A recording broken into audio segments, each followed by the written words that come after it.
guys, loud guys. Today we are going to watch American things that are strangely popular elsewhere. So we have to see, because in India there are a lot of American things that we have. You know, cold drinks, everything, Pepsi. Pizza and burgers are also from From Domino's, and Pizza Hut are also, I think so, American brands only. So these are the brands that we know. What are the other brands that we don't know that we have to look into? Oh, we saw one video, blooming onion. It is from America or from... I don't know. I think so, yes, blooming onion. And now it's also India. So now we'll see this video and what it says. So let's start the video. Today I'm going to tell you about some little America sports that have flung off from this country, gone into other ones, propagated, and flourished in surprising ways, just like the mold in the salsa container I found in my fridge earlier. In other words, I'm going to tell you about some American things that have a strangely strong following in other countries. We're going to skip over some of the more commonly known ones, like Kraft mac and cheese in Canada, Spam anywhere the American military has had a big presence, or Raytheon in Israel. Let's move on to our first topic, which is a little bit trashy. Rascal! Yeah, we say that word a lot. One night, I was sitting at home, I was watching an American and a Welshman harass a Japanese vending machine, and I saw something that caught my eye. See, they pulled out this little trinket that looked like a raccoon, and at the top it said rascal. When I saw that, I thought that is a very specific piece of English that they've used on this Japanese product.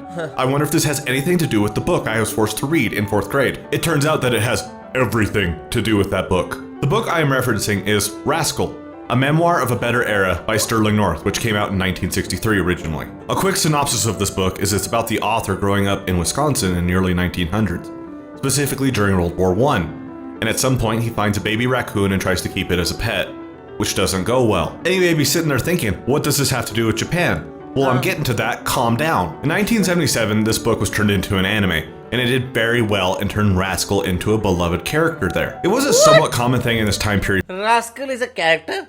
I thought rascal is a slang word. Yes. Ah. It is something that, many Indians were like, why are you telling me His rascal? pet's name is Rascal, right? And it became a show and it was very popular, he's saying. Wow. What? Like a rascal becoming popular.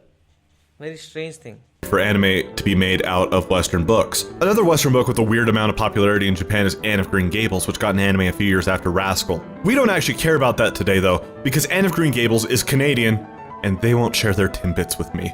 There's a big downside to Rascal's popularity in Japan though. The issue is that people in Japan watch this story about how awful of an idea it is to have a pet raccoon, and then imported raccoons to be their pets. The inevitable then happened, which is the raccoons got out because they have hands. The raccoons then proceeded to damage the local environment, including the wildlife, including outcompeting the tanuki, also known as the raccoon dog, because it's like a raccoon with no hands. I also want you to take a moment to consider what it would be like for the first tanuki to see a raccoon. Imagine you're a tanuki walking around the Japanese woods, and you see another tanuki, but it's a little weird. And then it stands up and it's holding things in its hand. It kind of be like the first scene in Men in Black where the guy comes in out of the field but the alien's inside him and he starts like moving weird, but for a tanuki. Much to the relief of this panicked tanuki, the Japanese government is trying to exterminate the raccoons. The only issue is they're having about as much success as Australia's had with their wars with the emus, the rabbits, and the cane toads. Japanese enthusiasm for Rascal has been waning of late. It's largely just confined to like knickknacks and stickers and that kind of thing. So it's kind of like the Japanese version of Garfield at this point. The only real difference being it's a bit less problematic to have a fat orange cat in your house than to have a raccoon running around your countryside destroying it. Next up, we're going to talk about your grandma's car.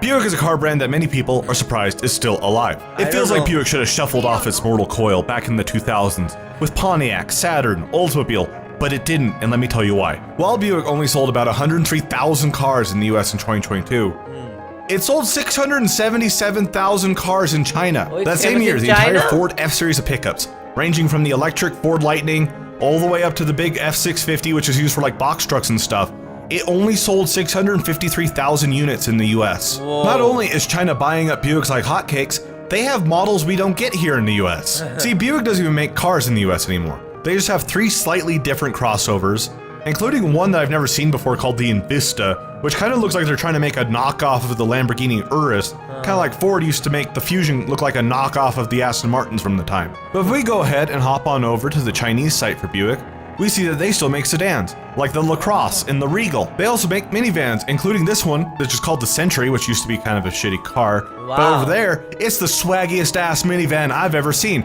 It has the Rolls-Royce roof with the stars in it. After hearing all this, you may be thinking, Why? In Why? China, Buick has this perception of being the car that you're in if you're important. And a big part of this is actually why they're your grandma's car in the US. A lot of Chinese government officials rode around in Buicks, and a big part of this is they're big comfy cars, but they're not as flashy as like a Mercedes or a Rolls or a Cadillac. However, the trend of Chinese officials riding around in Buicks is starting to wane. The quality of Chinese cars has improved drastically, which leads to Chinese officials wanting to ride in them because that looks good because they're supporting a local company, which is fair for them to do anyways. The politicians in major car producing countries are usually only seen in domestic cars. Having said that, I did get a really funny image in my head of Joe Biden driving up to the White House in an R34. Here is my artistic representation of it. With that said, let's move on to something with even crunchier skin than Joe Biden.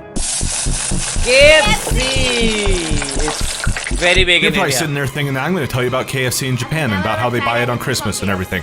But I'm not. I'm not going to talk about that for two reasons. Same here. First of all the Japan YouTubers have already beat that dead horse into Tesco lasagna. And two, I don't want this to be too Japan heavy. Instead, what we're talking about is some KFC sales numbers that I found interesting. And also one thing, like I remember like searching for it, or I don't think so, I was seeing a meme of it, but I remember KFC as being an Australian brand. I think it's an American brand. Yeah, he's saying it, so I believe that only, but I remember it Is there as any full form of KFC? Kentucky Fried Chicken. Huh. So I remember it as, but now I remember Kentucky is a place in America only. So why do I remember it as Australia's brand? No, I don't think so. Because that old man looked like an Australian, so I thought No, maybe I've seen the meme because Australian people used to like that thing. might be. About 25% of KFC's sales comes from China, which is not surprising to me. Fried chicken's also a thing in China. They're about a sixth of the world's population, and I had previously heard that the Chinese KFC did a collab with Genshin Impact. They are also not our focus. After that, about 15% of their sales comes from the US, which is also not surprising. It's from here. No, the thing I have an issue with is the next two countries on the list. What on earth is wrong with you, United Kingdom and Australia? How are you each responsible for 7% of their sales? Australia, you have a smaller population than Texas, and somehow you are eating almost half as much chicken as the entire United States? And UK people, how can you be out here talking up your Nando's, your fish and chips, your wonderful Indian food, and then you're gobbling the Colonel's meat with this veracity? You two need to get it together. Work on yourselves. Next topic. Disney! Specifically, Why one so kind of scary Disney music? product. Since the year 1941, 210 million Captain America comics have been sold. In the year 2005, Disney sold 114 million Disney comics. The European viewers watching this are thinking, wow, that's slightly surprising. The American viewers are thinking, what the fuck is a Disney comic? You see, although they are basically non-existent in the United States, comic books starring Disney characters like Donald and Mickey are extremely popular in Europe. This started out I've because in the never bought 50s, Disney sold off the rights to a lot of their characters to be used in comics in Europe because they didn't really care about the market and it was an easy way to make more money. Donald Duck is very popular in the strange grouping of all the Nordic countries plus Italy. Mickey Mouse comics are very popular in Germany, confirming my suspicion that Mickey Mouse is in fact the David Hasselhoff of rodents. The German Mickey Mouse comic book has sold over 1 billion copies since 1951. Wow. A few years ago, IDW tried publishing some of these European-made comic books in the US with English translations, and they stopped shortly after because no one bought them. This one kind of stands out from the others in this video. The others, it's kind of like, why is this so popular somewhere else that's not America? This one, it's, why is this not popular in America? After all, America is the home of Disney. There's tons of Disney adults. It's permeated our culture to the point And that it Americans almost like got away comics. with putting a theme park next to one of the major Civil War battlegrounds, and yet they cannot sell a single comic book here. Next up is probably the most unexpected entry on this list.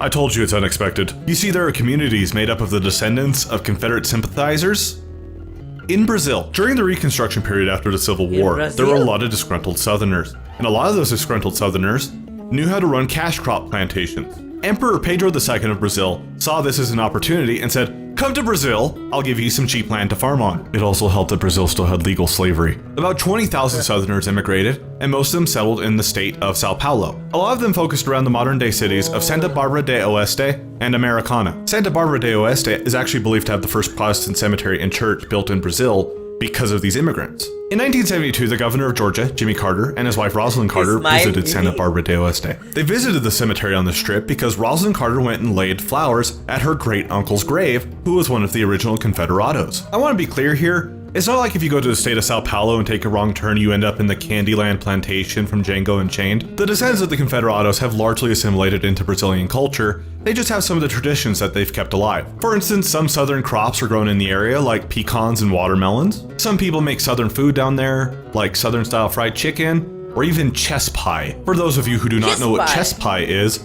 it is pecan pie, hold the pecans. I would argue that chess pie is a low tier pie below even just chocolate pudding pie, and nowhere near higher tier pies like pumpkin, pecan fudge, key lime, or cheesecake, which is a pie because it is filling in a crust and not a glutinous structure. Also, every year they hold an event called Festa Confederata. This is like a little festival where some of the men will dress up like Civil War soldiers, some of the women will dress up like Scarlett O'Hara, and they eat American food, and all the proceeds go to preserving the historic buildings. The Confederado descendants have even helped raise money to build a museum of immigration in Santa Barbara do Oeste, which is all about how great immigration has been for Brazil. So this video was actually very surprising. Like, as far as Disney was concerned, yes, Disney comics do not appear a lot in India. You can see that. I don't know anything about it. I've seen the cartoons in childhood. And Mickey yes, Mouse. because the thing is, in America, I've seen people love comics, like even the Marvel comics and other things, Batman comics, Superman comics. But why did they do not like Disney comics? I don't know that. No, I've never ever read a comic, but I used to read the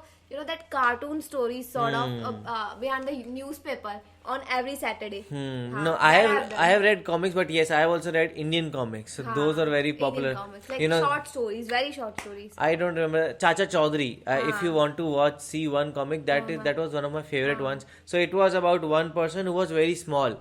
And he had a bodyguard who was very tall. Oh. So it was, and that bodyguard was totally dumb, and that uncle was very, very smart. So it was the combination of the dumb and the smart one. The best. Just like you and me.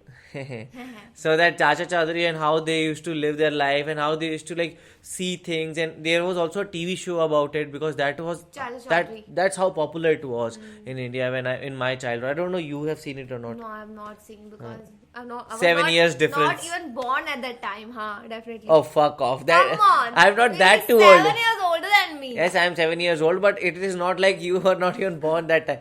Chacha Chaudhary was there, I think so. I've heard this name. Did your school has library? Of course. Is this a question? Of course. So if it was, you I've should have read a Panchtantra stories. Even I have read that too. Panchtantra. Even Champak was also there, so that was also very fun. They're not getting anything what we are saying. No, they will. If you search for it now, no Champak or Chacha Chaudhary, you might search. You might get all these Indian comics. They were fun to watch. Also, that was the strange thing that KFC is not even popular in because in India KFC is very popular. Very popular, yeah. But India was not on the list because I think so. Indians still. Asia was written. India is included in that. It might be, yes. But yes, they were giving like China, other than Asia, they were picking it up. So I think so they might have also picked up India if it had a lot of percentage. But India did not have that much percentage. Because India also has many other kind of chicken. No, you have butter chicken, naan chicken, all these different kind of chicken. And people love that. And those are locally made. So, and also that Indian curries that you people love. So this was a very interesting video to watch. So how did you guys feel about it? Do let us know in the comment section below. So do like, share and subscribe. Bye.